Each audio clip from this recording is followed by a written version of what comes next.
देखिए, देश और किसान, कोई किसानों का विरोध नहीं कर रहा है, लेकिन किसानों पे ज़बरदस्ती ये थोपने वाले 2% लोग हैं। 98% जो किसान है उसके ऊपर ये 2% लोग ज़बरदस्ती अपना आइडिया थोपना चाहते हैं। मैं पूछना चाहता हूँ, आज सरसों का रेट क्या है? सरसों जो तिलहन है, सरसों का साग खाओगे, मक्के की रोटी खाओगे, लेकिन सरसों के किसानों को न्याय नहीं मिलना चाहिए। सोयाबीन का क्या रेट है? जो एमएसपी है, एमएसपी से दूना रेट है आज के रेट में मार्केट में।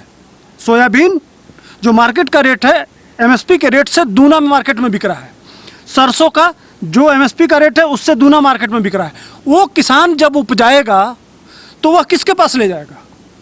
वो अड़तिया के पास जाना चाहिए जो 14% टैक्स ले रहा है। वह 14% टैक्स भी किसानों का बचेगा और पूरा का पूरा मार्केट का भाव भी मिलेगा। तो यह किस लिए बैठे हैं? अड़तियों के लिए या किसानों के लिए?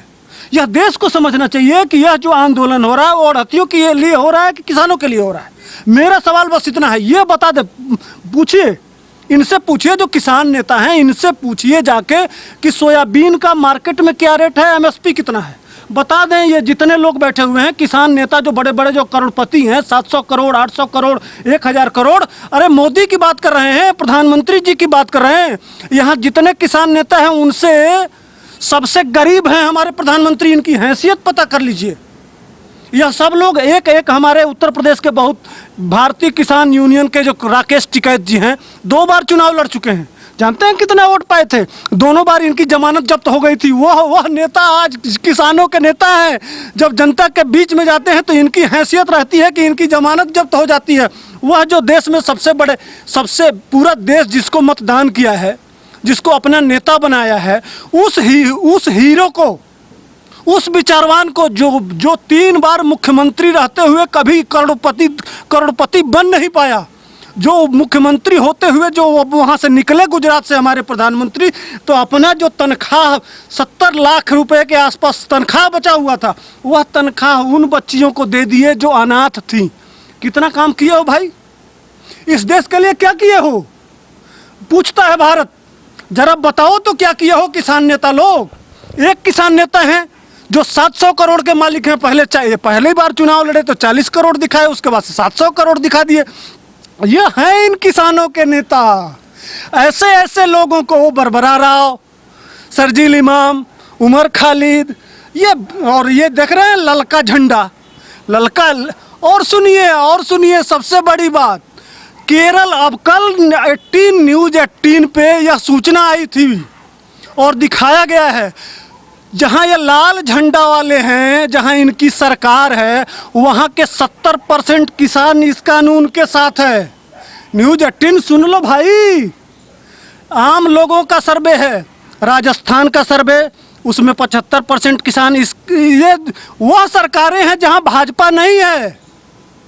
इनके राज्यों में, उस पंजाब में भी सर्वे हुआ है, उसमें 62% किसान कह रहे हैं कि नहीं, हम इसके साथ हैं। इनकी हकीकत पूरे देश में लगभग 60 से 70 करोड़ किसान हैं। किसान है कौन नहीं? जो यहाँ मार्केट में, बाजार में बैठा हुआ है, उसके पास भी खेती। आपके पास खेती है कि नहीं? है ना? जितने लोग छोटा किसान जो मजदूरी करने पंजाब जाता है, उससे पूछो ना कि उसके पास खेती है कि नहीं। उसका दर्द कभी जानने का प्रयास किया? आप लोग आंदोलन करने चले आए, वह किस परिस्थिति में, किस मजबूरी में बिहार से आपके खेतों में चला आता है, उससे कभी पूछा कि तुम्हारे पास भी खेत है कि नहीं?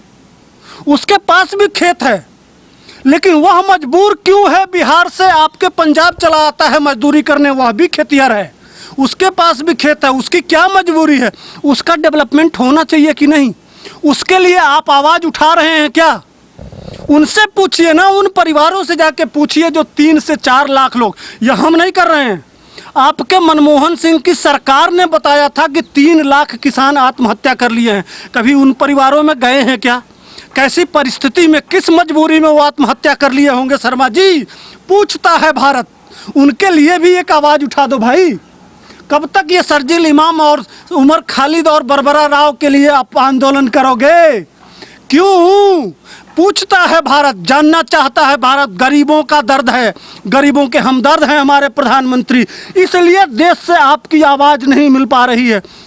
यह कानून जो मैं कह रहा हूँ, सरसों का एमएसपी, भाई मार्केट खुलेगा, विदेशी लोग आएंगे या अपने देश के जो बड़े उद्योग, एक बात बताइए, कारखाना लगेगा, बड़े बड़े जो इंडस्ट्री लगेगी, इनके पास तो इंडस्ट्री है, इनके पास इंडस्ट्री है, लेकिन बाकी कृषि पे आधारित जो कमज़ोर राज्य हैं वहाँ अगर उद्योगपति आते हैं, कृषि लगाते हैं, वह कृषि लगाएंगे तो वह यह व्यवस्था करेंगे कि कौन कृषि हम पैदा करें कि दुनिया को कंपटीशन बीट करें, जो दुनिया में, जैसे दुनिया के लिए भोजन उपलब्ध कराए। सिर्फ भारत को आप कहते हैं कि उपलब्ध कराए, अरे किसान को इस लायक बनाओ। भारत की धरती, यह माँ जो है ना, जो सबसे बड़ी माँ है, इसके पास वह क्षमता है कि हम भारत को खिलाएं तो क्या खिलाएं, हम दुनिया को खिलाने की क्षमता रखते हैं। तो क्यों अपनी बात क्यों करते हो? उस किसान को मजबूत करो जो घरों से निकल के मजबूर होता है, 2 महीना अपना कृषि काम करता है, उसके बाद से उसका पेट नहीं भरता है तो मजबूरी में जाके मजदूरी करता है। उसके लिए कभी आपने सोचा? ये किसान नेता कभी सोचे हैं उसके लिए? पूछिए आपको मैं आवाज़ दे रहा हूँ, आप इनसे पूछिए कि उनकी क्या मजबूरी रही होगी। कुछ तो बात है, उन किसानों के लिए क्यों मौका नहीं मिलना चाहिए? इस कानून से सीधे सीधे उनको लाभ होने वाला है जो अपने बच्चे को किसान नहीं बनाना चाहता है। असली दर्द इनका इसलिए है कि कल अगर सरसों का फसल तैयार हो जाएगा, जब सोयाबीन का फसल तैयार हो जाएगा, यह कानून जब लागू हो जाएगा, इस कानून से किसान, पंजाब का, हरियाणा का किसान तो मंडी में नहीं जाएगा। क्यों नहीं जाएगा भैया? इसलिए कि मार्केट में उससे दूना रेट मिल रहा है। अब वह मंडी में नहीं जलाएगा तो इनको माल तो मिलेगा नहीं। वह तो बाहर, अब अड़हतिया हैं ये लोग, तो अड़हतिया के पास गया नहीं, वह चला गया व्यापारी के पास। व्यापारी के पास उसको दूना पैसा मिल गया, तो 14% कमीशन भी उसका बच गया और दूना पैसा भी उसको मिला। तो किसान क्यों भैया? पूछता है भारत। यह होना चाहिए कि नहीं? आप बता दो ना आंदोलन में। यही तो देश जानना चाहता है, यही तो असली दर्द है। और हमारे प्रधानमंत्री आपकी बात इसीलिए नहीं सुन रहे हैं, फिर भी आपको मौका दे रहे हैं, आपको चिट्ठी के माध्यम से, बातों के माध्यम से। अरे शर्मा जी, यह गर्व करना चाहिए इन जो पंजाब से लोग आए हैं कि कल हमारे प्रधानमंत्री जाके, कभी देखे थे? पूरे 22% वोट है माइनॉरिटी का, शांतिदूत समाज का 22% वोट है, लेकिन कभी टोपी लगाते हुए देखें? कभी टोपी नहीं लगाते हैं हमारे प्रधानमंत्री जी। उसके लिए पूरे देश में नहीं, दुनिया में बवाल हुआ, यहाँ तक कि प्रधानमंत्री जी को अमेरिका ने वीज़ा देने से मना कर दिया। लेकिन हमारे प्रधानमंत्री जी टोपी नहीं लगाए, वह अपने पैर पे अडिग रहे। लेकिन कल गुरु तेग बहादुर के वहाँ जाके सजदा किए वो टोपी पहन के। आपको समझना चाहिए कि उनके दिल में हैं आप। 22% छोड़ के सिर्फ 2% के लिए क्यों? आप, वह एक संदेश है, एक मैसेज है कि हमारे, आप अपने हो, कलेजे के टुकड़े हो, आप हमारे भाई हो, आपके त्याग और बलिदान का हम सम्मान करते हैं। लेकिन जो गरीब है इस देश में, जो 80% किसान मजदूर, छोटे काश्तकार हैं, जो 3 एकड़ 4 एकड़ 2 एकड़ बोते हैं, उनका बहुत बड़ा हित आने वाला है। सिर्फ 8% एमएसपी के लिए आप मर रहे हैं। उन किसानों का दर्द भी समझिए। और आपको एमएसपी मिल भी रहा है, लिख के देने के लिए भी सरकार तैयार है। भैया जो आपकी समस्या है उसके लिए तैयार हो रखी है सरकार। जाओ तो बात करो। लेकिन आपके सिस्टम से आपकी बात, असल में यह आए हैं उसके लिए नहीं आए हैं कि यह हमको किसानों की समस्या हल करना है। इनकी समस्या यह है कि कल मैं बाइट देख रहा था टीवी पे, यह कह रहे हैं सरकार को गिराना है, सरकार को हमको मजबूर कर देना है, घुटने टेकवा देना है, मोदी को उतार के और राहुल गांधी को प्रधानमंत्री बनाना है। क्यों? इसीलिए आए हैं। उनको वोट नहीं दिया है इस जनता ने। मैं पूछता हूँ इस देश, और कह रहे हैं कि यह सरकार किसकी है? ईवीएम की सरकार है। तो आपकी कांग्रेस की सरकार किससे चुनी गई है? वोट बैलेट पेपर से। आपने अमरिंदर की सरकार किससे चुना? वहाँ कभी सवाल खड़ा किए क्या क्यों सवाल नहीं खड़ा किए? 5 साल बीतने जा रहा है, मात्र 1 साल अब पंजाब में चुनाव आ रहा है, वह ईवीएम से ही चुने गए ना। उस समय आप कहाँ थे? जब मनमोहन सिंह की सरकार चुनी गई ईवीएम से तो ठीक था, उस समय कोई दिक्कत नहीं थी, वो सरकार ईवीएम की नहीं थी। देश की जनता ने मोदी जैसे गरीब आदमी को जो चाय बेचता है, चूंकि आप पिज्ज़ा, बर्गर, मसाज, अब तो वहाँ और भी लोग मिल रहे हैं, महिलाएं पैर दबाने के लिए, रात को पैर दबाने के लिए और मसाज करने के लिए आ रही हैं। आप लोग बड़े लोग हो भाई, 5 स्टार वाले लोग हो। अच्छा, ये जो रंग बिरंगी तस्वीरें निकलकर सामने आ रही है, इसको कैसे देखते हैं? रंग बिरंगी तस्वीरें, अरे भाई ये लोग कनाडा वाले लोग हैं, ये लोग अमेरिका वाले लोग हैं, ब्रिटेन वाले लोग हैं, बड़े देख नहीं रहे हैं कहाँ से समर्थन मिल रहा है। ये भारतीय सभ्यता संस्कृति वाले लोग नहीं, ये बड़े बड़े लोग हैं। इनका डिजाइन देख लीजिए, इनका रूपरेखा देख लीजिए, इनके बात करने का तरीका देख लीजिए।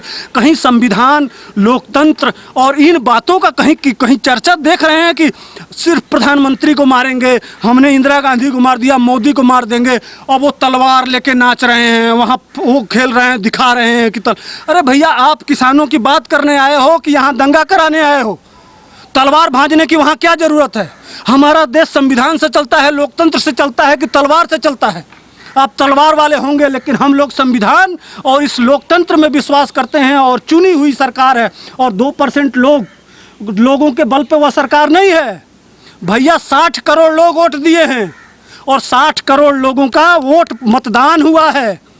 ऐसे आपके कह देने से आप अपने हैं इसलिए यह सरकार चुप है, आपके अपने के होने के वजह से सरकार चुप है, नहीं तो कब तक आपका जो हाल हुआ होता शायद देखे नहीं है। गुजरात में देखा गया, थोड़ा सा चूक हुआ तो पूरा इतिहास बन गया गुजरात में।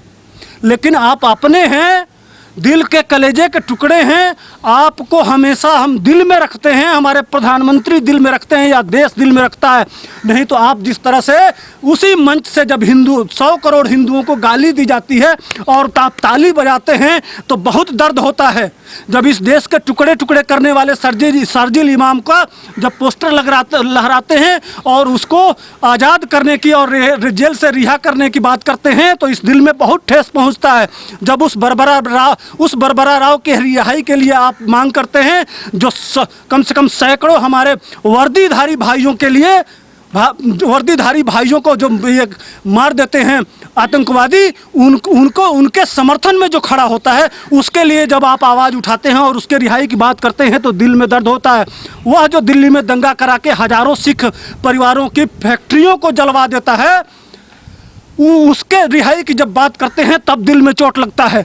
आपकी एक एक बातें, आपकी एक एक कारस्तानी, आपके एक एक जो आवाज़ें निकल रही हैं वह यहाँ दिल से बहुत चोट पहुँचता है पूरे देश को। इस देश के 135 करोड़ लोग आपसे दुखी हैं, लेकिन आपके पूर्वजों ने हमारे साथ मिलके जो इस देश को गौरवशाली इतिहास दिया, उसके लिए हम चुप हैं और पूरा देश चुप है।